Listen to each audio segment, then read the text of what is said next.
ओंकारेश्वर देवताय नमः. ओम नमः शिवाय मंडळी. ओम नमः शिवाय मंडळी. शंका समाधान या कार्यक्रमासाठी मी संगमेश्वर गिरी श्री क्षेत्र ओंकारेश्वर देवस्थान बिलोद्यान जाणेगाव इथून आपलं सर्वांचं हार्दिक स्वागत करतो.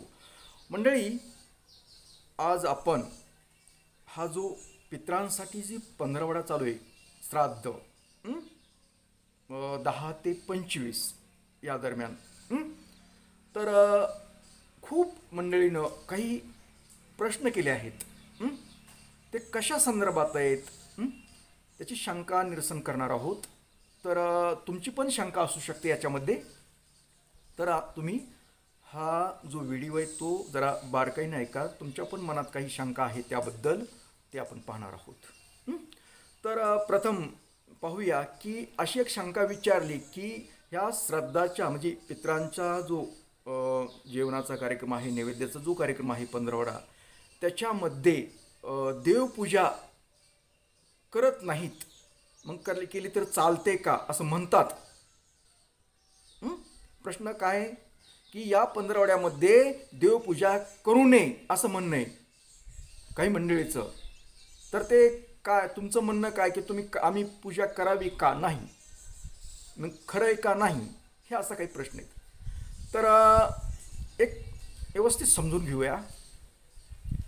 आपण पित्रांना जेवू घालतो म्हणजे ह्या जी पंधरवड्यामध्ये, वर्षातील हा पंधरवड्यामध्ये पित्र हे मुक्त केले जातात. वरून आपल्याकडे समजा आपण म्हणतो स्वर्ग वगैरे, ती मुक्त आपल्या सभोवताली आपल्या घरामध्ये वावरत असतात, म्हणजे त्यांचा संचार असतो थोडक्यात. तसं प्रत्येक अमावस्येला ते येतातच, परंतु ही विशेष आहे एक कालावधी आपल्या पुराणाच्या शास्त्राच्या नियमाप्रमाणे. म्हणून या पंधरवड्यामध्ये आपले पितृपूर्वज, मग ते आजोबा पंजोबा काय खजोबा असतील तेवढे आपल्याकडे येत असतात. मग त्याच्यासाठी आपण त्यांना नैवेद्य ठेवतो, मग तिथी अनुसार ठेवतो. ज्या तिथीला गेले आहेत त्या तिथीप्रमाणे आपण करत असतो. पण मी तर काय सांगतो तुम्हाला की या पंधरवड्यामध्ये तुम्ही नियमितपणे दररोज नैवेद्य ठेवावा, त्यांना दररोज नैवेद्य द्यावा. कारण तुम्हाला माहीत नाही की तुमच्या आजोबाची स्थिती काय, म्हणजे स्थिती काय होती वगैरे काहीच माहीत नसतं आपल्याला. मग आपण ते तर 15 दिवस आपल्याकडे म्हणजे संचार करतच आहेत. मग आपण प्रत्येक दिवशी कुणी असतील ती पूर्वचेवी त्यांनाही नैवेद्य होईल. आपण समजा स्थिती आहे माहिती म्हणून आपण त्या दिवशी करूया, परंतु दररोज जर केल्यानंतर सर्वच आपले पित्र, सर्वच किती मागच्या पिढीतील असू जा, ते पित्र तृप्त होतील आणि ते तृप्त झाल्यानंतर आपल्याला आशीर्वाद देतील आणि आशीर्वादाने आपलं सर्व काही ठीक होईल. त्यांना सुद्धा वाटेल की आपली जी पुढची पिढी आहे ती आपल्याला स्मरण करते, आपलं स्मरण करते, आपली आठवण करते, आपल्यासाठी करते, हे त्यांना समजेल आणि तुम्हाला ते आशीर्वाद देतील. आता हा एक झाला भाग. त्यानंतर की देवपूजा करायची का नाही. मला इतर देवाचं काही माहीत नाही, परंतु शिवपूजा ही दररोज केलीच पाहिजे. का केली पाहिजे? ते पूर्वज तुमचे बोलतील ना, पित्र तुमचे म्हणतील वा माझी जी पुढची पिढी आहे किती संस्कारित आहे, संस्कार आहे त्यांच्यावर. शिवाचं स्मरण करतात, शिव जप करतात, शिवपूजा करतात, ते खुश होतील, आनंदी होतील. कारण ही जी पित्र म्हणजे आपले एक अतृप्त आत्मा असतात आणि अतृप्त आत्मा म्हणजे भूत आपण समजतो. ते भूताचं आणि शिवाचं हे एक नातं असतं. कारण शिव हे कुठल्या मंदिरात वगैरे राहत नसतो, त्याचं वास्तव्य असतं स्मशानभूमीमध्ये. जिथे का भूत वगैरे असतात त्या ठिकाणी शिवाचं वास्तव्य असतं. स्मशानवासी म्हणतो त्याला आपण. त्यामुळे त्यांचं आणि त्यांचं खूप जवळचं नातं आहे, त्यांची मैत्री आहे, दोस्ताना आहे आपल्या भाषेत सांगायचं तर. त्यासाठी ते पण शिवपूजा करत असतात, ते पण शिवाचं ही करतात. मग आपण बी केल्यानंतर त्यांना खूप काही आनंद होईल, बरं वाटेल.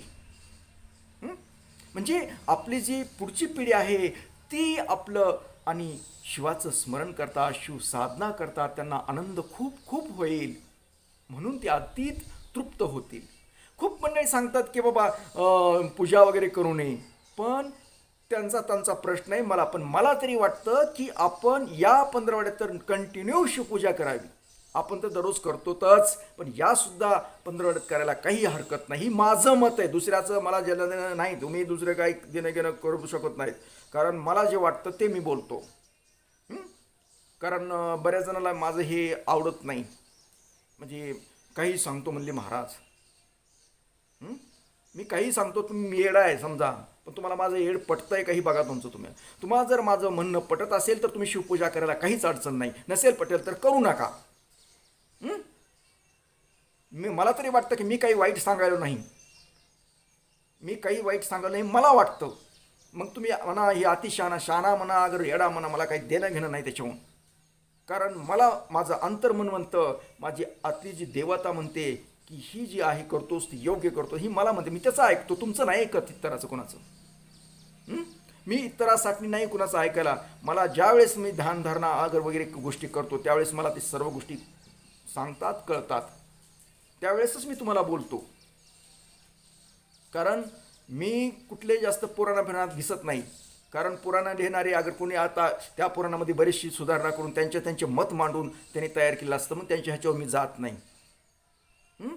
माझं अंतर्मन, माझा आतला देव जो सांगेल तेच तुम्हाला सांगत असतो, कारण त्याच्यावर माझा विश्वास आहे. मला माहीत आहे की तो मला योग्य मार्गदर्शन करत असतो, मला योग्य तेच सांगत असतो, म्हणून मी तुम्हाला तेच सांगत असतो. बघा तुमचं तुम्हाला. तर माझं म्हणणं आहे की तुम्ही या पंधरवड्यात सुद्धा शिवपूजा करायला काही अडचण नाही. इतर देवाचं मी काही बोलत नाही, कारण मी शिवभक्ती करतो, शिवपूजक आहे, शिवशक्तीचा पूजक आहे. त्याच्यामुळं ते जे मला सांगतील त्या पद्धतीने मी तुम्हाला सांगत असतो. तुम्हाला आवडेल न आवडेल हे तुमचा प्रश्न आहे. तुम्हाला करा वाटलं करा, नाही तर नका करू, पण मी सांगतो की करा. मग तुम्हाला ऐकायचं का नाही ऐकायचं तुमचा प्रश्न आहे.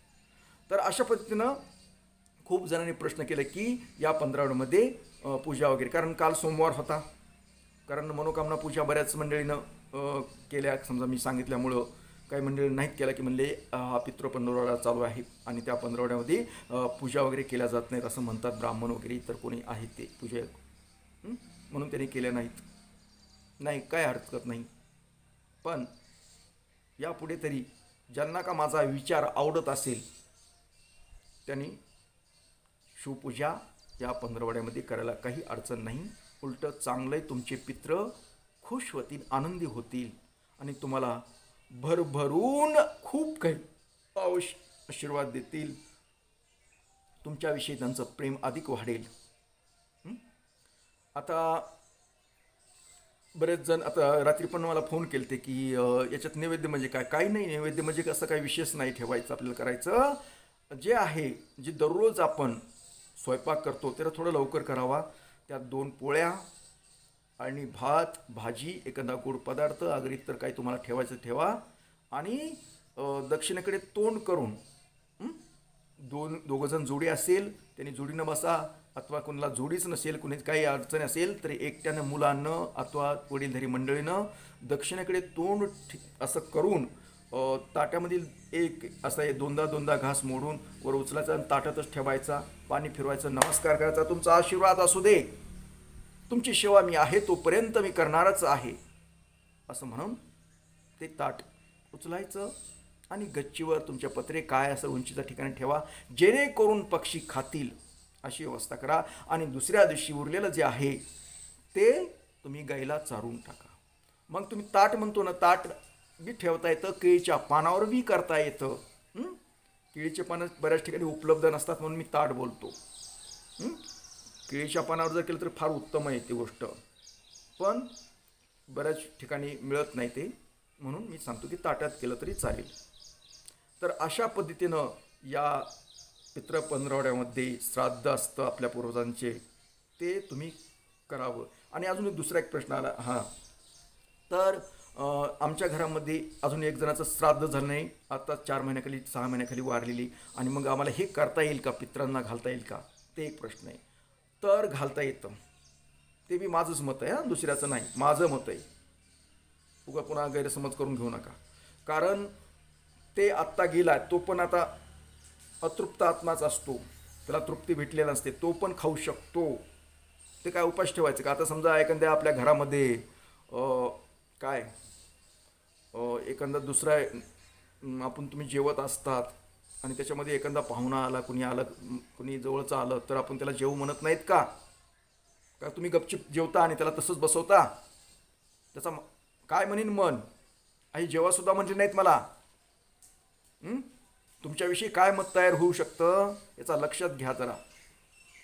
त्याच्यासाठी त्यांना त्यांना बी मिळू द्या आणि आता गेलेल्या पहिल्यासाठीही करू द्या. तसं काही नाही. तुमचं जरी श्राद्ध उशिरा काय असेल 4 महिने असेल पुढे, तरी तुम्ही पित्रांचं जे आहे ते करायला काही अडचण नाही. माझं मत आहे. अजून पुन्हा गैरसमज होतात. करू शकतात. मला करायचं का नाही करायचं हे तुमचा प्रश्न आहे, कारण तुमच्यावर सोडून दिलेलं आहे. फक्त मला जो प्रश्न केला आहे त्याच्यासाठी मी बोलतोय. फक्त माझं असं आडवं मत नाही आहे. तुम्हाला करायला काही हरकत नाही, पण ते करायचं का नाही करायचं हे तुमचं आहे. कारण ही देवापेक्षाही आपल्याला देव कधी कुणाचं वाईट करत नाही. देव ही सगळ्यांचं भलं करण्यासाठी असतो. बऱ्याच जणांना म्हणतात की देवाचा कोप होईल, देवाचा कोप वगैरे हा प्रकार काही होत नसतो. कोप होतो तो आपल्याच माणसांचा. आपलेच पूर्वज नाराज होतात. देव कधी नाराज होत नाही. देव सगळ्यांना आशीर्वाद देत आहे. देवाचं एक स्वरूप बघूया आपण. समजा ही सूर्यदेवता आहे. आता सर्वांना प्रकाश समान देते. त्याला आता तू नालायक आहे, तू महामूर्ख आहेस म्हणून त्याला कमी प्रकाश देते असं नाही. जो पुण्यवान आहे त्याला जास्त देते असं बी काही नाही. देवापुढे सर्व समान आहेत. तो भेदभाव वगैरे करत नाही. अगर एखादा वृक्ष आहे, त्या आता समोर वृक्ष आहे, त्याच्यात कुणी बी बसू शकतं. चांगला पुण्यवान बी बसतो, पापी बी बसतो. त्याच्या खाली सावली समान देतं. ते एक निसर्गाचं स्वरूप आहे, म्हणजे देवाचं स्वरूप आहे. असं आहे का काही की देव हा एकाला म्हणजे चांगल्यालाच हे करतो, मुंगायला करतो असं काही नाही. त्याच्याकडे भेदभाव वगैरे नाही. कुणावर तो कोपत पण नाही. सगळ्याला समान देतो. सगळ्याचं भलं व्हावं हाच त्याचा उद्देश असतो. पण आपले कर्म, आपले हे त्याचं ते आपल्याला शिक्षा असते. आपल्याला त्रास होतो फक्त पित्रांचा, आपल्या पूर्वजांचा. माणसं आहेत ते मृत झालेली, आणि तेच आपल्या माणसाला त्रास देत असतात. माहिती आहे का? आपल्यालाच म्हणजे आपलेच ते आपल्याला त्रास देत असतात. जसं का एक थोडक्यात तुम्हाला सांगतो. पाणी कसं, पाणी पाण्याकडेच जातं. आता समजा एप्रिलमध्ये खूप ऊन पडलेलं असतं. चैत्रामध्ये खूप कडक ऊन पडलं असतं. ते ऊन एवढं कडक असतं की माणूस वाळू शकतो, एवढं कडक पडलेलं असतं ऊन. आणि त्या उन्हामुळे समुद्रावरलं जे पाणी ते गरम होतं आणि त्याचं बाष्प तयार होतं, त्याची वाफ तयार होती आणि ते आकाशात जाते, त्याचे ढग बनतात. ढग बनल्यानंतर काही जून जुलैमध्ये त्याला विशिष्ट असं वातावरण निर्माण होतं आणि त्याचं ते पावसाच्या रूपामध्ये ते आपल्या जमिनीवर पडतं. आणि तेच पाणी पुन्हा पडलेलं पाणी नदी नाल्यानी मोठ्या नदीतून ते समुद्राला जातं. म्हणजे परत तिथं चक्रही फिरत असतं. तसंच ही चक्रही आपल्या पित्रांचं सुद्धा. आपलेच पित्र आपल्याकडे येत असतात. दुसऱ्याचं कुणाचं भूत कुणाला लागत नाही. माझे पित्र तुम्हाला त्रास देणार नाही, तुमचे पित्र मला त्रास देणार नाहीत, देत नाहीत. कुणी कुणाला त्रास देत नाहीत. ते आपलेच असतात. जसं का समुद्रातलं पाणी परत समुद्रालाच जातं, तसं हे आपलंही असतं. म्हणजे आपलेच माणसं आपल्याकडेच परत परत परत परत येत राहतात. म्हणजे आपल्यातच असतं ते. आणि दुसरी गोष्ट अजून एक प्रश्न आहे की समजा माझ्याकडे बुडत्या घरचं धन दौलत म्हणजे आलेलं आहे आणि त्यांचं श्राद्ध मला करता येतं का? तर हो, त्यांचं करता येतं. कारण तुम्ही त्याचं खाता असतात, तुम्ही त्याची इस्टेट वापरता, तुमचं धन वापरता, जमीन जुमला वापरता. त्याच्यामुळे तुम्ही सुद्धा करू शकतात. कुणाचंही करता येतं आपल्याला. तुम्ही म्हणता ज्याचा संबंध नाही ह्याही व्यक्तीचं आपल्याला श्राद्ध करता येतं. कारण तसंच श्राद्ध केल्यानंतर ते जी मृत व्यक्ती, त्याचा अतृप्त आत्मा आहे, तो आपल्याला आशीर्वाद देऊ शकतो, चांगला देतोही. तुम्हाला कुणी तुमचे कुणी जवळचे असतील, तुमचे मित्र असतील, तुमचा मित्र गेलेला असेल, त्याचं कुणी नसेल श्राद्ध वगैरे करणारं, तर त्याचं सुद्धा तुम्ही श्राद्ध करू शकतात. तर कुणी तुमच्या नातलग असेल, अगर कुणीही तुमचा संबंध नव्हता काही, पण तुम्हाला माहिती आहे की त्याला कुणी नाही आणि त्याचं श्राद्ध करावं करू शकतात तुम्ही सुद्धा. त्याच्यासाठी सुद्धा नैवेद्य, दान, धर्म आपल्याकडे समजा आमुष्याला सुद्धा त्याच्या ह्यानं करू शकतात. कारण त्याच्या आत्म्याला तृप्ती तुम्ही दिल्यानंतर तो खुश होतो आणि तुम्हाला खूप काही यश देतो. तुमची प्रगती होते. असं काही नाही की तुम्ही नातलागतलंच करावं, असं काही नाही. तुम्ही इतरांचं सुद्धा श्राद्ध करू शकतो. त्यासाठी अन्नदान करू शकतात. अन्नदान करण्यासाठी समजा तुम्हाला नाही करता येत तर आपल्याकडे त्याच्यासाठी सुद्धा अन्नदान करण्यासाठी तुमची दक्षिणा स्वीकारली जाते. त्याच्यासाठी आम्ही करतो. त्याचं नाव वगैरे पाठवू शकतात. तसं काही नाही. आपण इतरांसाठीही करू शकतो. ही चांगली सेवा आहे. आता आम्ही काय करतो की तुमचे पित्रांचं सुद्धा केल्यानंतर आम्हाला सुद्धा खूप काही आशीर्वाद मिळतो त्यांच्याकडून. आणि त्यांच्याच आशीर्वादानं हे चाललेलं आहे माझं इथलं. कारण ते सुद्धा म्हणतात की तुमच्यामुळं आमची ही जी पिढी आहे ती जागृत झाली आणि तुम्ही त्यांना सांगितल्यामुळं ते आता आमच्या विचार करू लागली. त्यामुळं तुम्हाला सुद्धा आशीर्वाद. मला सुद्धा त्यांचा आशीर्वाद भेटतोय म्हणून मी कार्य करतोय. तुमचे जरी पूर्वज असतील काय, पण ते सुद्धा मला आशीर्वाद देतात.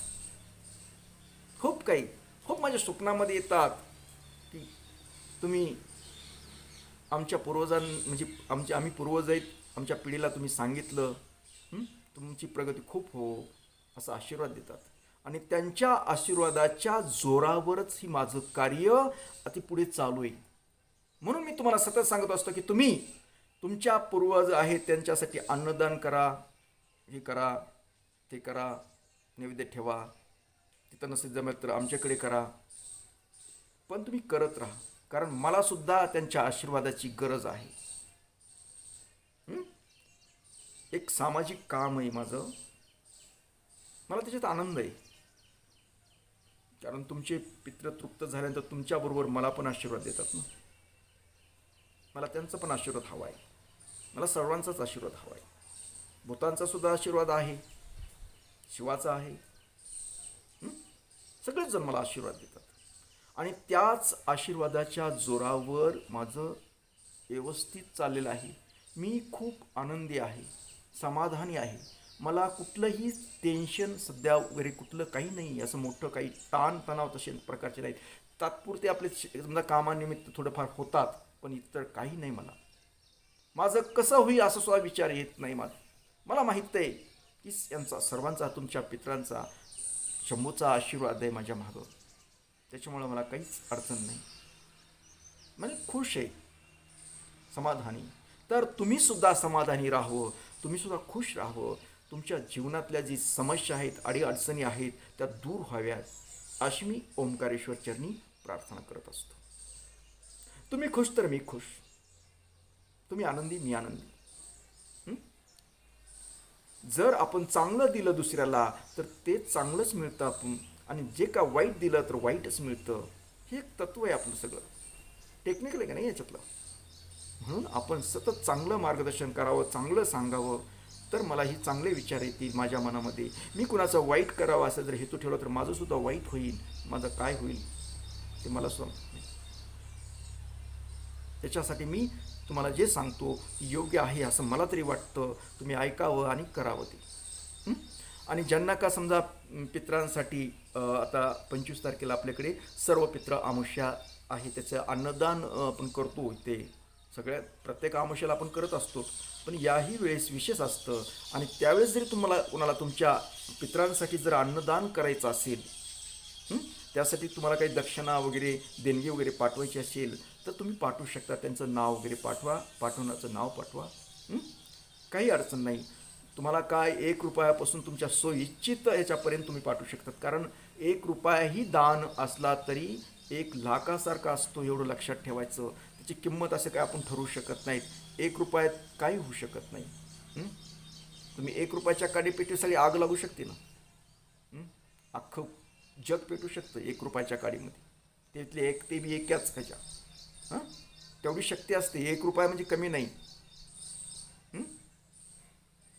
सुद्धा मोठा आहे. त्याच्यासाठी तुम्हाला जे घडन ते 1 रुपयापासून तुम्ही तुमच्या सोयीचित कितीही तुम्ही दान करू शकतात. काही संकोच नाही. तुमची इच्छा आहे, तुमची परिस्थिती नाही चांगली नसेल तरी तुम्ही कितीही 1 रुपया कमीत कमी केलं तरी चालतं, काही अडचण नाही. फक्त तुम्ही करा, तुमच्या मनातून येऊ द्या की आपल्या हातानं काहीतरी घडावं, आपल्या हातानं काहीतरी व्हावं, आपले पित्र तृप्त व्हावेत, आपल्या हातानं कोणाच्या तरी मुखात 4 घास जावे असं वाटायला पाहिजे. आणि ते वाटल्यानंतर तो जो आनंद आहे तुम्हाला तो खूप मोठा आनंद असतो. असे तुम्ही कितीतरी पैसे खर्च करतात विनाकारण, कुठेही करतात का नाही तुम्ही कुठं? अनावश्यक बघा, तुम्ही सकाळपासून संध्याकाळपर्यंत कितीतरी तुम्ही खर्च केला आहे, त्याचा काही कसलाही अर्थ नाही, त्याला कुठलाही आपल्याला काही गरज नसताना आपण किती खर्च केला. एका दिवसाचाच विचार करा आणि त्यातला तुम्हाला 1 रुपया तुम्ही त्यातलं चांगल्या कार्यासाठी दिला तर काय वाईट आहे का? तुम्ही तुमचे जरा स्वतः असं डोकं शांत ठेवून विचार की आज सकाळपासून आपण रात्रीपर्यंत काय काय खर्च केला आहे, कुठं कुठं अनावश्यक खर्च केला, त्याचा कसलाही संबंध नाही, आपल्याला त्याची गरज नव्हती. ते आपण किती केले खर्च. आणि ते त्यातलं आपल्याला एक जर तोच जो खर्च आहे समजा झालेला आणि ती जी रक्कम होती तीच जर आपण दान धर्माला दिली तर काय तुम्हाला तो आनंद किती मिळणार आहे याचा विचार करा ना तुम्ही. तर असो, तुमची जी शंका होती देवपूजाबद्दल ह्या पित्र पंधरवड्यामध्ये करावे का नाही करावे, तर करावे असं माझं मत आहे. शेवटी तुमचा निर्णय तुम्ही घ्या. तर आता मी जास्त वेळ घेत नाही, तर हा शंका समाधान कार्यक्रम इथेच थांबवतो आणि परत भेटतो उद्या सकाळी याच वेळी आणि याच ठिकाणी. तोपर्यंत मंडळी, ओम नमः शिवाय, जय हिंद, जय भारत. सुखी राहा आणि समाधानी राहा.